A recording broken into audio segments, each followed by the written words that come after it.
9 তারিখ রাত্রি 2 ঘটিকার সময় আমাদের দুপচাঁচিয়া থানাধীন জিয়ানগর ইউনিয়নের লক্ষ্মীমণ্ডপ গ্রামে একটা দুর্ধর্ষ ডাকাতি সহ ডাবল মার্ডারের ঘটনা ঘটে।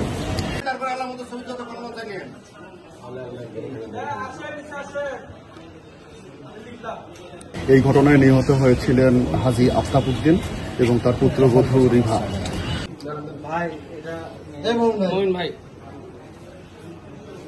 জেলা গোয়েন্দা শাখার একদম নিরলস পরিশ্রমের কারণে আমরা 14 তারিখ এসে 2জন ব্যক্তিকে গ্রেফতার করতে সক্ষম হই, যারা এই ডাকাতি এবং মার্ডারের সাথে সম্পৃক্ত ছিলেন। এর মধ্যে একজনকার নাম হচ্ছে আব্দুল মান্নান, যিনি এটার মূল পরিকল্পনাকারী ছিলেন, এবং ডাকাত দলের সর্দার, তার নাম হচ্ছে আব্দুল হাকিম।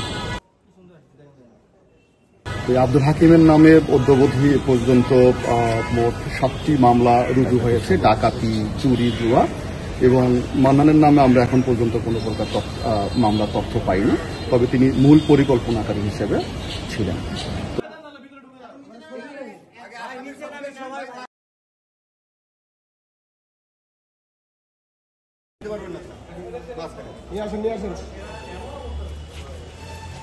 প্রথমত আমরা তাদেরকে ঢাকার রমনা কমলাপুর রেল স্টেশন এলাকা থেকে গ্রেফতার করতে সক্ষম হই।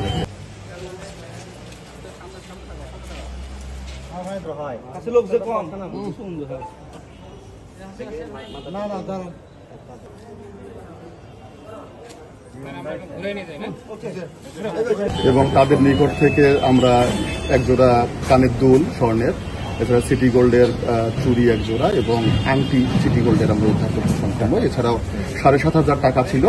আমরা এছাড়াও একটা ডাকাতির সাথে জড়িত বা ডাকাতিতে ব্যবহৃত যে মোবাইল ফোন এবং ঘড়ি উদ্ধার করতে সক্ষম হই।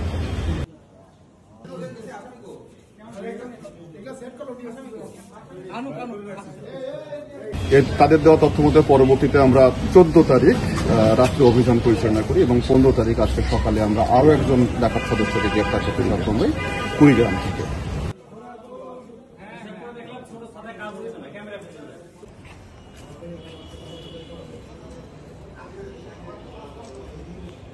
তো এই ঘটনাটি মূলত ঘটেছিল মান্নানের পরিকল্পনা থেকে।